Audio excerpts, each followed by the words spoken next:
जिन्होंने झारखंड की जिनकी समझ है, झारखंड के लिए कुछ करना चाहते हैं, जिस टीम के पास झारखंड के लिए विजन है, इनके लिए इनके शैक्षणिक आधार पर्याप्त थे कि ये अपने लिए और अपने जीवन को संवार सकते थे। लेकिन इन्होंने राज्य को संवारने का निर्णय लिया। उसमें से एक शख्स, एक लीडर जो आज हमारे बीच में है, दल जो भी रहे, जहां रहे, जिस पद से आए और जिस पद को नेतृत्व दिया, मुझे लगता है कि इनका बेस्ट प्लेटफॉर्म प्रारंभ काल में हमारे साथ प्रारंभ हुआ। संजय जी का इनकी शुरुआत ही हमारे साथ हुई थी। अपना पढ़ाई में ही चलते चलते राजनीति का हिस्सा मैंने इनके शौक को उस समय देखा है। ये राज्य के लिए बने, पढ़ाई से आने के बाद हमेशा इनके बीच में राजनीति के सवाल खड़े रहते थे। मैंने हमेशा कहीं गैप मिले तो ये सोशल मीडिया पूरी टीम के साथ हमारे साथ जुड़े थे। फिर इन्होंने राजनीति में कदम रखा और आज प्रत्यक्ष रूप से संजय जी, अमित जी, वरुण जी, उत्तम जी, सरफरोज जी, अनिल जी, प्रवीण जी की कोशिश करते हैं कि राजनीति मुझे स्वीकार करे, लेकिन इनका पदार्पण इनकी योग्यता के आधार पर झारखंड की राजनीति को आगे ले जाने का है। ये अपनी योग्यता के साथ राज्य की राजनीति में अब आजसू के प्लेटफॉर्म में दखल देने की तैयारी कर रहे हैं। ये कल के आजसू की तैयारी प्रारंभ हो गई है। ये आज आजसू 2025 हम प्रारंभ कर रहे हैं। ये केंद्रीय सभा का सबसे बड़ा आपको चेहरा यहीं पर सामने आया कि हम भविष्य निर्माण के लिए, कल भी हमारा था, अभी कह रहे थे लोग कि भाई पार्टी की चर्चा बनी हुई है। मैं बोला राज्य में केवल आजसू पार्टी ही ऐसी पार्टी है जिसका गठन मात्र केवल और केवल इस प्रदेश के लिए हुआ था। ऑल झारखंड स्टूडेंट्स यूनियन का गठन केवल इस प्रदेश के निर्माण के लिए गढ़ा गया। पार्टियां पहले थी, झारखंड पार्टी आई, एक अलग विषय के साथ उन्होंने काम करना प्रारंभ किया। जयपाल सिंह के नेतृत्व तक उनका सब्जेक्ट पूरा फुल्ली केवल प्रदेश नहीं था।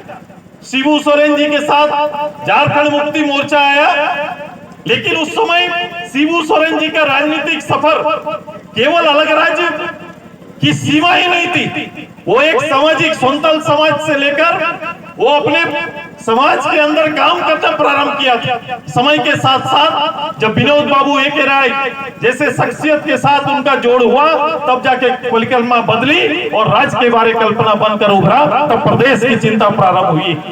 लेकिन केवल आजसू इसलिए क्योंकि आजसू एक छात्र संगठन के रूप में कॉलेज में पढ़ने वाला छात्र, नौजवान एक साथ एकत्रित इसी बात को लेकर हुआ कि केवल हमें फ्रीडम फाइटर के रूप में इस राज्य का एक सोल्जर के रूप में खुद को तैयार किया और सामने खड़ा किया कि प्रदेश नहीं, प्रदेश का गठन ही मेरा जीवन का उद्देश्य, और प्रदेश नहीं तो वोट नहीं का नारा देने का हिम्मत कोई दूसरा नहीं किया, केवल आजसू पार्टी नहीं किया। आज उसी बुनियाद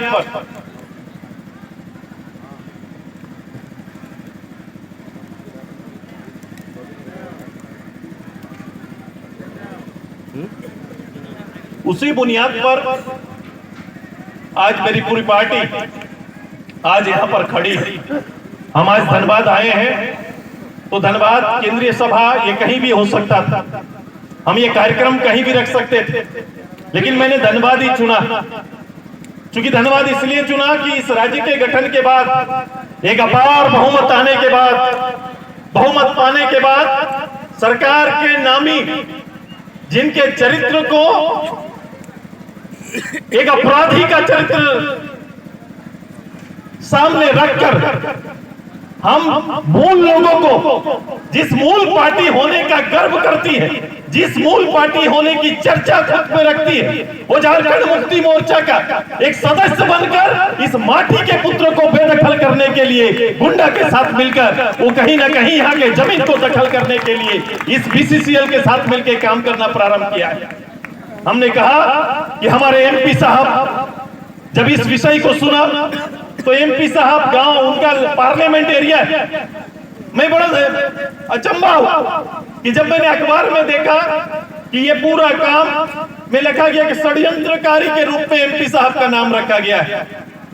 मैं बोला कि भारत के लोकतंत्र का क्या होगा कि एक पार्लियामेंट मेंबर अपनी जनता की सुन नहीं सकता है, उनके साथ बैठक नहीं कर सकता है। उनके बैठक और उनके सुनना को षड्यंत्र अगर कहा जाएगा तो ऐसे पदाधिकारी जो पुलिस के कप्तान बनकर यहाँ पर बैठे हुए हैं, मुझे लगता है सिंघम बनने का शौक यहाँ न रखे, जनता के साथ सिंघम बनने का शौक दिखाए। मुझे अच्छा लगता है पिक्चर के जो फिल्म में आता है, फिल्म की भूमिका पर खुद को हर पुलिस समझे, मुझे अच्छा लगेगा मेरे प्रदेश के। लेकिन मैं इस डिपार्टमेंट को होल्ड किया हूं, मैं इस राज्य को चलाया हूं और मैंने यही सीखा है कि जनता का रक्षा सर्वोपरि है और इसी दायित्व के लिए सिपाही और सिपाही पदाधिकारी यहाँ पर काम करते हैं। अब उस लोकल के लिए वहां के लोगों की बातों को ना सुना जाएगा। जमीन देना मेरा अपराध हो गया, मेरा जमीन देना मेरा अपराध हो गया और हमें घर बैठा ये गुंडा बनाने की तैयारी पुलिस अपने कलम पर लिखना अगर प्रारंभ करेंगे तो मुझे लगता है कि यही समय है आजसू पार्टी को खड़ा होने का और ऐसी चुनौती को स्वीकार करने का। मैं यहाँ पर आया हूँ, मैंने कार्यक्रम के पीछे का तर्क ही रखा है कि ऐसा दुस्साहस अगर करने का काम करेंगे, अगर शासन में बैठे लोग का आचरण इस तरह से हो जाएगा तो फिर आम लोग का क्या होगा। ये सरकार क्यों बनती है, क्यों चुनते हैं सरकार चुनने का मतलब क्या है? सरकार चुनने का मतलब है ये 2500 रुपया नहीं, हर सरकार चुनने के बाद हर अदना सा आदमी भी ये सरकार से अपेक्षा करता है कि मेरी सुरक्षा सरकार के लोग करेंगे, सरकार के मुलाजिम हमारी सेवा करेंगे। ऐसे ही उम्मीद के साथ सरकार चुना जाता है। तो ये तमाशा कर दिए यहाँ कोई सरकार। मैंने पूछा अभी, मैंने बोले मुखिया तो है हमारे गांव में, ग्राम प्रधान तो है, जमीन का अगर मुआवजा ना मिला तो पंचायत ही होगा। फिर पंचायत में इतने प्रतिनिधि क्यों चुनते हैं, सांसद क्यों चुनते हैं, विधायक क्यों आते हैं, जिला परिषद क्यों आते हैं, हम पंचायत क्यों मनाते हैं, ग्राम सभा को हम चर्चा क्यों करते हैं कि भाई जो काम जिसका करना है वो करे। लॉ एंड ऑर्डर की बारी आएगी, पुलिस का हस्तक्षेप समझ में आएगा, लेकिन जमीन की बारी आएगी तो सीओ समझे, डीसी समझे, एलआर समझे और गांव की सभा समझे, उनको देखने का काम है। ये काम उनको देना है। मुआवजा हुआ है, जमीन कब गई है, उसका मुआवजा मिला कि नहीं, मुआवजा सही मिला कि नहीं, सभी लोगों को इसका लाभ मिला कि नहीं, इस पर बात और चर्चा होनी चाहिए।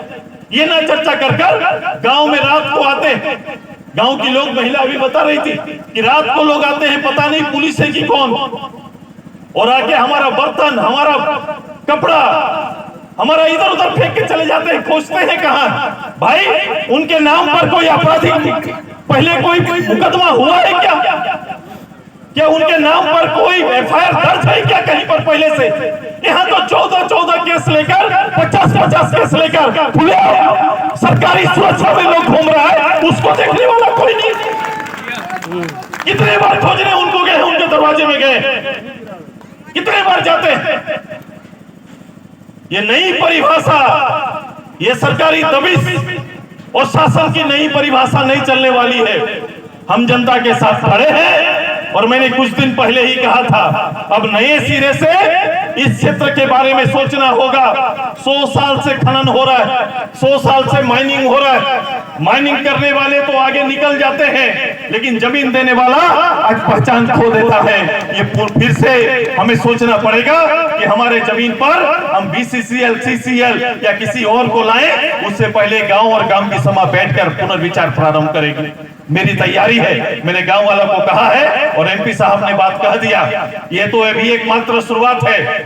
ये लातेहार हो, ये पलामू हो या किसी क्षेत्र का भी हो, अब ये जमीन देने वाले लोग अगर उनके प्रति वहां के शासन या वहां की कंपनियां न्याय नहीं करेंगी तो आजसू पार्टी आपके सामने खड़ा रहेगा, पूरे प्रदेश के लोग को आपके सामने खड़ा करेंगे।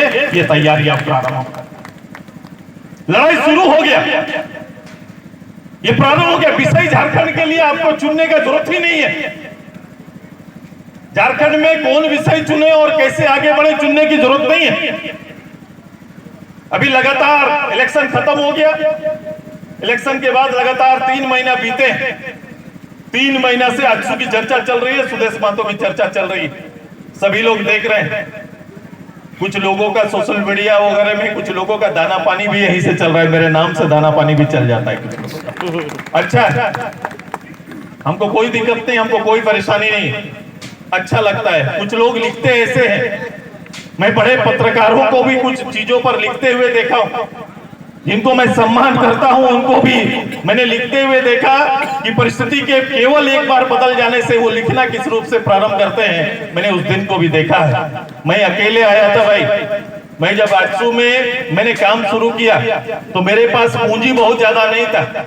मेरे पास 60-70 लोग ही थे पूंजी के रूप में, जो पार्टी के कहलाते थे, जिन्हें पार्टी में कोई मान्यता थी। इससे बड़ा कुछ नहीं था।